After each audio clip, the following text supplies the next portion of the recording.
성실히 좋았던 부부가 살았는데 남편이 안타깝게도 먼저 돌아갔습니다. 아내가 그 남편의 영정 앞에서 눈물을 떨구며 이렇게 말을 합니다. 여보 사랑해요. 여보 미안해요. 함께 가지 못해서. 또 말하기를 여보 고마워요. 아이들을 남겨두고 가줘서. 장례식장에서 이렇게 말하는 그 아내 혹은 남편이 있다면 그 인생은 참 행복하겠죠. 사랑하기 때문에 결혼하는 것이 아니고 사랑하기 위해 결혼하는 것이다. 참 멋진 말 같아요. 사랑하기 때문에 결혼하는 것이 아니라 사랑하기 위해 결혼하는 것이다. 프랑스의 철학자이자 작가인 알랭이 남긴 명언인데요. 이 문장 안에는 결혼이라는 게 어떤 완성된 결과물이 아니라 끊임없이 노력하고 가꾸어 나가야 하는 어떤 의지적 과정임을 담고 있다라는 것을 내포하고 있는 것 같습니다. 제가 오늘 결혼 생활 혹은 가정 생활에 대해서 이야기를 좀 하려고 하는데요. 제 나름의 개통 철학은 가정 생활, 결혼 생활은 무조건 행복해야 된다라는 게 제 나름의 철학입니다. 왜냐하면 가정이 행복해야 신앙생활이 행복하고 또 신앙생활이 행복해야 인생이 행복할 수가 있기 때문입니다. 물론 가정의 행복이라는 게 부부 간의 문제만 해당되지는 않죠. 가정, 부모와 자녀 간의 관계도 잘 되어야 진정한 행복이라고 할 수가 있겠습니다. 저는 오늘 본문을 통해서 가정의 행복에 대해서 한번 살펴보려고 하는데 크게 세 가지를 살펴보려고 합니다. 먼저는 남편의 역할, 또 하나는 아내의 역할, 그리고 마지막으로 자녀를 향한 부모의 역할에 대해서 한번 살펴보려고 해요. 먼저 행복한 가정을 만들기 위한 남편의 역할을 한번 살펴보겠습니다. 오늘 본문 21절부터 23절 상반절까지 말씀 다시 한번 같이 한번 읽어볼게요. 시작. 그 사람 엘가나와 그의 온 집이 여호와께 매년제와 소원제를 드리러 올라갈 때에 오직 한나는 올라가지 아니하고 그의 남편에게 이르되 아이를 젖대거든 내가 그를 데리고 가서 여호와 앞에 뵙게 하고 거기에 영원히 있게 하리이다 하니 그의 남편 엘가나가 그에게 이르되 그대의 소견에 좋은 대로 하여 그를 젖대기까지 기다리라. 아멘. 보면 남편 엘가나가 온 집안 식구와 함께 매년제와 소원제를 드리러 올라갔습니다. 여기서 우리가 주목할 점은 엘가나 본인은 소원을 한 적이 없다라는 사실이죠. 소원은 사무엘상 1장 전반부에 보면 아내 한나가 고통 중에서 기도하면서 소원을 드렸습니다. 성경학자들은 말하기를 엘가나가 준비한 24절을 보면 수소 3마리라는 그런 문구가 나와요. 24절을 보면 아이를 데리고 갈 때 수소 3마리를 가져갔다라고 기록되어 있는데 여기에는 다음과 같은 의미가 있다라고 해석을 해 놓았습니다. 첫 번째는 매년 드리는 정기적 제사, 그러니까 매년제를 위한 제물이었다라고 보고 있고, 두 번째는 소원한 아이를 하나님께 바치는 헌신을 위한 제물이었다라고 보여집니다. 마지막 세 번째는 아내의 소원을 기쁘게 인정하고 동참하는 감사의 제물로 보여진다고 그렇게 해석을 해 놓았더라고요. 저는 여기 세 번째 포인트에 좀 집중을 해 보려고 합니다. 아내의 소원을 기쁘게 인정하고 동참하는 감사의 제물. 아내 한나가 하나님께 소원을 할 때 그 아내가 남편과 상의를 했을까요? 여러분 생각은 어떻습니까? 상의를 했을까요? 성경의 뉘앙스 보면은 그런 흔적은 참 발견되지 않는 것 같아요. 어찌 보면 아내의 독단적인 결정으로 비춰질 수도 있을 법한 상황입니다. 하지만 엘가나는 오히려 그 소원을 자신의 책임으로 받아들여 여느 때보다 더 풍성한 예물을 준비를 했습니다. 민수기 30장, 우리 성도님들 민수기 다 읽었잖아요. 민수기 30장에 따르면 당시 가부장적인 사회적 구조였기 때문에 거기 30장에 보면 남편은 아내가 소원을 했을 때 그 소원이 뭔가 자기의 마음에 들지 않거나 그 남편의 생각과 다르다고 판단되어졌을 때 그 아내의 소원을 무효화할 수 있게 율법은 되어 있어요. 여러분 다 읽어보셨죠? 예, 다 아실 거예요. 예. 만약 엘가나가 나와 상의도 없이 아이를 이렇게 바쳤느냐, 이거 인정할 수 없다라고 했다면 그 소원은 무효가 되었을 것입니다. 근데 엘가나가 그렇게 남편의 권위를 내세우지 않고 23절 상반절에 보면 그가 이렇게 말하죠. 그대의 소견에 좋은 대로 하시오. 저는 사무엘상 강의를 하면서 그 본문에서 한번 좀 제목을 찾아보자라는 그런 생각 갖고 지금 해보고 있는데 상당히 쉽지는 않습니다. 그래도 한번 해보고 있어요. 그래서 이번 주에는 그대의 소견에 좋은 대로라는 그 포인트에 제가 좀 꽂혀가지고 그 포인트를 갖고 한번 설교를 해보자 이렇게 생각을 해봤습니다. 오늘날 많은 남편들이 나를 무시한다, 왜 상의하지 않았느냐 라며 자존심 때문에 가정의 평화가 깨뜨려지곤 하지요. 하지만 엘가나는 달랐습니다. 아내의 아픔을 이해를 했고 그녀가 하나님께 드린 그 약속을 존중을 했습니다. 그러니까 아내의 기도를 가문의 영광으로 승화를 시킨 것이죠. 여기서 남편의 역할이 하나 나옵니다. 첫째는 남편의 역할은 쪼잔한 권위가 아닌 성숙한 동역자라는 것입니다. 진정한 가정의 행복, 특히 가장의 권위는 목소리를 높이는 데서 나오지 않다고 저는 생각합니다. 아내의 영적 결단과 마음의 소원을 귀담아 듣고 그것이 하나님 보시기에 선한 일이라고 판단되어진다면 기꺼이 자신의 것으로 품어주는 넉넉함에서 나온다고 보여집니다.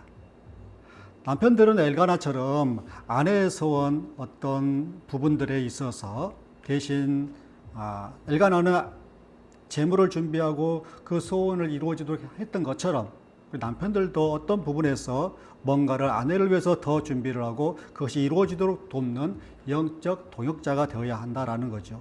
자신을 낮추고 아내의 어떤 모든 부분, 특히 신앙의 부분들을 세워줄 때 그 가정에서 사무엘과 같은 위대한 인물이 나오는 축복이 임하는 것입니다. 또 남편의 역할을 하나 더 살펴봅시다. 엘가나는 매년제를 위해 온 가족이 함께 성소로 올라가기를 원했습니다. 그런데 한나가 뜻밖의 제안을 하지요. 22절 중반절에 보면 22절 중반절에 보십시오. 아이를 젖대거든 내가 그를 데리고 가서 여호와 앞에 뵙게 하고 거기에 영원히 있게 하리이다 라고 되어 있어요. 그러니까 아이를 젖대기까지 저는 올라가지 않겠습니다. 그 후에 아이를 데리고 가겠다라는 그런 표현이에요. 이것은 남편의 권위에 대한 어떤 도전이 아닙니다. 아이와의 소중한 시간 그리고 하나님께 아이를 바치기 전에 엄마로서 또 아내로서 마음의 어떤 준비를 시간이 필요하다라는 간곡한 요청이었겠죠. 만약 자기 중심적인 남편이었다면 가족들이 다 가는데 왜 당신만 빠지려고 하느냐 라며 큰 소리나 질책을 했을지도 모를 것 같습니다. 그런데 엘가나는 아내의 그 상황과 또 속도, 특히 마음의 속도를 존중을 했습니다. 여기서 남편의 역할이 하나 더 나와요. 둘째, 가정에서 남편은 아내의 상황과 속도를 존중해야 한다는 것입니다. 많은 경우 주일 아침에 사고가 참 많이 납니다. 제 경우에도 그런 경우들이 꽤 있었는데 주일 아침에 교회를 가기 전에 참 치열하죠. 신앙인들에게는 치열합니다. 남편은 이미 차에 가서 시동을 켜놓고 크락션을 울리죠. 언제 내려오냐, 빨리 내려와라 라는 표현이에요. 하지만 아내는 집안일도 해야 되고 또 예배 드리기 위해서 단장도 해야 되는 법 아닙니까? 남자들처럼 간단하게 씻고 스킨 로션 바르면 끝, 이게 아니잖아요. 우리 여성분들은 기초 화장도 해야 되지, 또 아이 섀도우도 발라야 되지, 또 중요한 눈썹도 그려야 되고 마스카라도 올려야 되지, 볼터치도 해야 돼, 마지막에 립스틱까지 착 발라야 완벽한 뭔가가 되는 거예요. 남자들이 그걸 잘 몰라요. 그러니까 자기 끝났으니 빨리 가자 라고 하는 거죠. 그때 남편의 밑에서 연기가 머리에서 포글포글 올라옵니다. 그때 꼭 기억해야 하는 거죠. 내가 이 자리에서 화내면 마귀에게 지는 거다. 그때 우리가 이렇게 기도해야 돼요. 주여 저를 죽여 주옵소서. 이렇게 하면서 기다려야 되는 거죠. 내 성질과 기준을 내려놓을 때 가정의 평화가 시작된다라는 사실이에요. 미국 한인교회에서 있었던 참 안타까운 실화인데요. 그 주일 아침에 준비가 늦었다는 이유로 교회에 가는 내내 아내를 질책하던 남편이 있었습니다. 짜증을 견디다 못해 아내가 차에서 뛰어내리겠다고 하자 남편이 자기도 화가 났는지 내리라 라고 쏘아 붙였어요. 결국 달리던 차에서 뛰어내린 아내가 목숨을 잃는 비극이 발생을 했습니다. 순간적인 잘못된 선택이었지만 그 뿌리에는 아내의 상황과 속도를 이해하지 못한 남편의 그릇된 자아가 있었다라는 거죠. 우리는 하루에도 몇 번씩 말로 또 행동으로 그 배우자를 죽이고 있지는 않는지를 돌아보아야 합니다. 내 자존심, 내 계획, 내 시간이 배우자의 인격보다 소중해질 때 우리는 그 살아가는 사람을 죽음으로 몰고 갈 수도 있다라는 사실을 기억하십시오. 존중은 행복의 시작입니다. 23절에서 엘가나가 말합니다. 그대의 소견에 좋은 대로 하여 그를 젖되기까지 기다리라. 아내의 판단을 믿어주고 그녀가 평안히 아이를 돌볼 수 있도록 배려를 해준 것입니다. 가정의 행복은 거창한 것이 아니라고 저는 생각합니다. 상대방의 생각과 상황을 또 존중하는 것에 시작되죠. 그리고 상대의 속도, 특히 상대의 마음의 속도를 기다려주는 것, 중요하다고 보여집니다. 엘가나의 넉넉한 마음이 여러분의 가정에도 있기를 소망합니다. 자, 이제 아내의 역할을 한번 봅시다. 행복한 가정을 만들기 위한 아내의 역할. 23절 하반절부터 25절까지 말씀이에요. 오직부터 읽겠습니다. 시작. 오직 여호와께서 그의 말씀대로 이루시기를 원하노라 하니라. 이에 그 여자가 그의 아들을 양육하며 그가 젖되기까지 기다리다가 젖을된 후에 그를 데리고 올라갈새 수소 3마리와 밀가루 1에바와 포도주 1가죽부대를 가지고 실로 여호와의 집에 나아갔는데 아이가 어리더라. 그들이 수소를 잡고 아이를 데리고 엘리에게 가서. 아멘. 사실 저는 이렇게 자막을 띄워주는 것을 좋아하지는 않습니다. 청년부 사회 갈 때도 절대 자막을 띄우지 않았어요. 성경을 갖고 오질 않아. 그렇죠? 성경을 다 안 갖고 오셨어요. 휴대폰 갖고 오셨어요. 저는 이렇게 우리 라이트 처치의 담임 목사님은 이거를 이렇게 인도하시기 때문에 저도 따라 할 수밖에 없는 상황입니다. 근데 성도님 웬만하면 주일날에는 또 뭔가 들고 오는 게 허전하지 않아요? 뭐 빈손 오면 허전하죠? 그렇지 않습니까? 정말 그렇군요. 그렇습니다.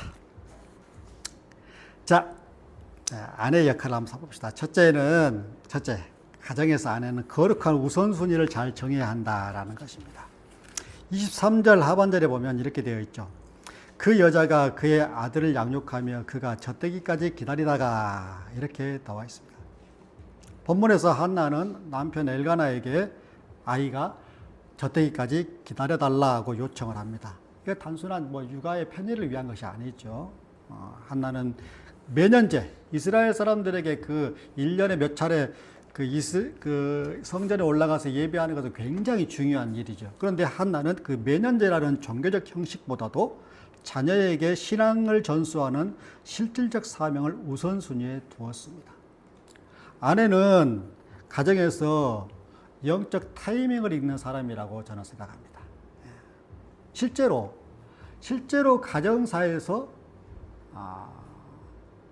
이 남편보다 아내의 어떤 말, 또 의견에 의해서 좌우되지 않습니까? 우리 성도님들의 가정도 실제로 가정사를 행할 때 아내의 말과 의견과 방향에 따라서 정해지지 않아요? 보통은 그러는데요. 여러분 가정 그렇지 않습니까? 웃는 분들은 다 그런다는 것을 알고 있다는 거죠. 가정의 대소사 속에서 무엇이 더 시급한 영적 과제인지를 분별을 하고 남편을 설득하여 온 가족이 그 방향으로 움직이게 하는 역할, 또 영적 나침반의 역할은 대개는 다 아내가 하는 것 같아요. 아내에게 가정에서 무엇이 더 급하고 중요한 영적 과제인지를 분별하는 지혜가 필요합니다. 한나는 아이를 떼어놓기 전 그 짧은 젖먹이는 기간, 아이의 평생 신앙을 결정할 골든 타임임을 알았습니다. 그래서 23절에서 남편 엘가나는 아내 한나의 의견을 존중하면서 그대의 소견에 좋은 대로 하라고 답을 하죠.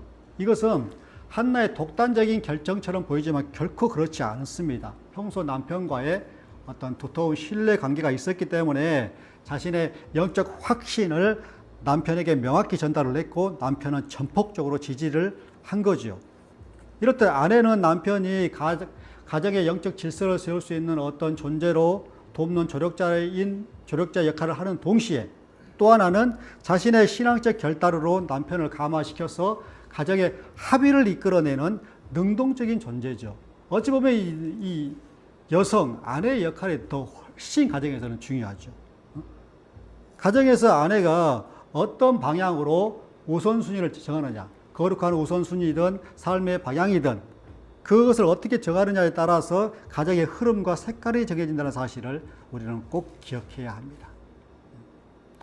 또 하나 둘째는 가정에서 아내는 슬픔을 승화시키는 축제의 관리자가 되어야 한다라는 것입니다. 24절 말씀이에요. 24절을 같이 한번 읽겠습니다. 시작. 젖을 뗀 후에 그를 데리고 올라갈새 수소 3마리와 밀가루 한 에바와 포도주 한 가죽부대를 가지고 실로 여호와의 집에 나아갔는데 그렇게 되어 있죠. 여기 한나와 엘가나가 준비한 수소 3마리, 밀가루 한 에바, 포도주 한 가죽부대, 당시로서는 매우 과분할 정도의 예물로 보여집니다. 자식을 떠나보내는 그 엄마의 마음은 생사를 베는 그런 마음이겠죠. 근데 한나는 슬픔에 함몰되어서 눈물로 아이를 보내지를 않았습니다. 대신에 최고의 예물을 준비함으로써 그 이별이 상실이 아니라 하나님께 드리는 가장 영광스러운 축제로 공동체와 온 가족의 선포를 한 겁니다. 이렇게. 가장 어려운 결단이나 희생이 필요할 때 아내는 그것을 고생이 아닌 헌신의 가치로 바꿔놓는 사람이죠. 그래서 아내의 심기와 태도, 이 아내의 심기와 태도에 따라 집안의 분위기가 밝아질 수도 있고 또 어두워질 수도 있는 거예요. 그래서 남편들이 퇴근하자마자 뭘 봅니까? 우리 집사님? 퇴근하자마자 아내의 뭘 봅니까? 심기와 상황과 판단과 집안의 공기가 어떠냐? 이거를 되게 남편들은 보지 않습니까? 보게 되지요. 우리 여성들은 뭘 그러냐 하는 것 같지만 남편들은 그렇게 되어 있어요. 한나는 집안의 분위기를 어둡게 만드는 것이 아니라 슬픔을 기쁨으로 바꿔놓는 영적 분위기 메이커였습니다. 저는 이거 굉장히 중요하다고 생각해요. 아내의 역할에서. 마지막으로 행복한 가정을 만들기 위한 부모의 역할을 한번 살펴봅시다. 본문 26절에서 28절까지 말씀이에요. 같이 읽겠습니다. 시작. 한나가 이르되 내 주여 당신의 사심으로 맹세하나이다. 나는 여기서 내 주 당신 곁에 서서 여호와께 기도하던 여자라. 이 아이를 위하여 내가 기도하였더니 내가 구하여 기도한 바를 여호와께서 내게 허락하신지라. 그러므로 나도 그를 여호와께 드리되 그의 평생을 여호와께 드리나이다 하고 그가 거기서 여호와께 경배하니라. 본문에서 한나가 제사장 엘리 제사장을 대하는 태도를 주목해 보십시오. 오늘 본문에 보면은 그녀가 내 주여라고 2번씩이나 지극한 예우를 갖춥니다. 당시 엘리가 얼마나 무능한 존재였는가는 우리가 너무나 잘 알고 있잖아요. 하지만 한나는 그의 허물을 들춰내거나 비방하지를 않았습니다. 성경에 기록은 없지만 그 남편 엘가나 역시도 제사장 엘리를 주의 종으로 존중을 했을 것입니다. 신앙의 가정에서 부모의 이런 행동은 자녀에게 매우 중요한 부분이에요. 제가 예전에 사역할 때 참 안타까운 일을 보았는데요. 그 교회는 장로님이 2가정, 안수 집사님 5가정이 그 교회를 섬기고 있었습니다. 한 100여 명 정도 나오는 한 150명 그 근방. 우리 라이트 처치가 지향하는 그런 스타일이죠. 그 숫자 맞죠?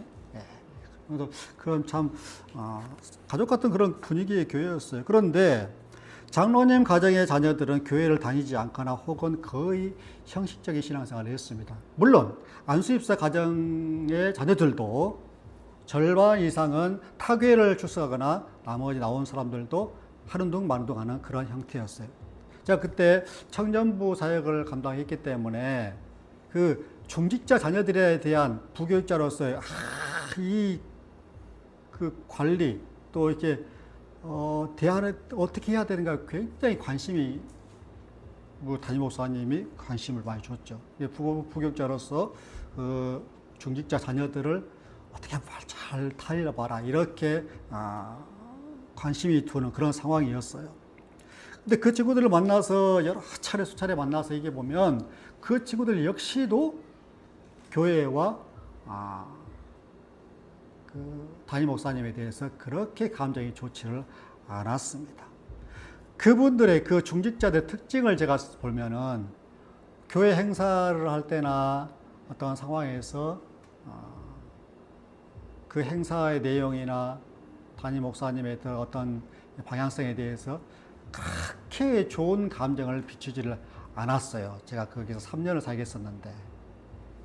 제가 추측을 해봅니다. 추측을 해보건데 그 부모들이 자녀들 앞에서 교회와 목사님에 대한 어떤 좋지 않은 감정을 표출했을 확률이 저는 매우 높다라고 보여집니다. 그 교회 중직자 자녀들의 신앙생활을 제대로 하지 못하는 것은 교회 역할도 분명히 있습니다. 그러나 그 부모의 역할도 저는 적지 않다라고 보여져요. 우리는 가정에서 신앙의 본이 되는 모습만 보여줘야 합니다. 교회가 다 좋은 것만 있는 것은 아니에요. 부모가 무너뜨린 신앙의 모습에서 자녀의 신앙이 올바르게 세워질 수가 없습니다. 한나와 엘가나처럼 영적인 모습을 보일 때에 자녀의 영혼에 하나님을 경외하는 마음이 깃드는 것입니다. 저는 서두에 설교를 이렇게 시작했어요. 가정이 행복해야 신앙생활이 행복하고 신앙생활이 행복해야 인생이 행복하다. 그러므로 가정은 무조건 행복해야 된다. 이렇게 말씀을 드렸어요. 어때요, 여러분? 동의하십니까? 성도 여러분, 오늘은 예수님께서 인류를 구원하시기 위해 겸손히 나귀를 타고 예루살렘에 입성하신 종려주일입니다. 주님은 우리를 사랑하시되 끝까지 사랑하셨고 자신의 뜻이 아닌 하나님의 뜻이 이루어지기를 기도하며 십자가의 길을 걸으셨어요. 오늘 본문에 엘가나가 한나에게 건넨 그대의 소견에 좋은 대로 하시오 라는 말은 단순한 양보가 아닙니다. 그것은 내 권리보다 상대의 아픔을 먼저 살피는 십자가의 사랑이고 내 계획보다 하나님의 뜻을 우선시하는 겸손한 순종입니다. 예수님께서 묵묵히 십자가의 십자가를 지시고 우리에게 영원한 하늘 가족의 기쁨을 주셨잖아요.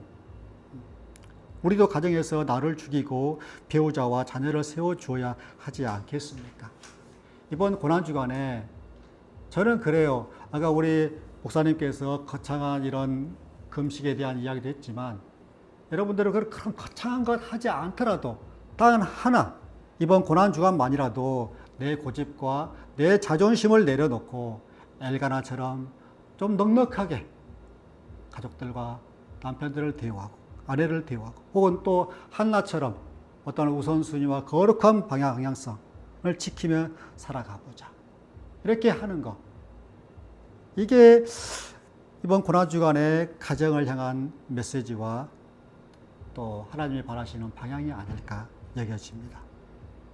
남편은 성숙한 동역자 품어주고 상황과 속도를 좀 존중해주고 아내는 거룩한 우선순위, 거룩하지 않더라도 흐름과 색깔을 정하기 위해서 내가 어떻게 해야 할까? 또 축제의 관리자, 내 집안에 내가 축제의 관리자인데 좀 안 좋은 상황을 기쁨으로 승화시키기 위해서 어떻게 해야 할까? 또 부모로서 내 모습을 보고 제대로 안 보는 것 같지만 다 게임하는 것 같지만 귀가 열려서 다 듣고 있고 또 다 보고 있습니다. 그 상황에서 어떻게 해야 할까? 좀 생각해보는 그런 한 주간 되기를 간절히 소망합니다.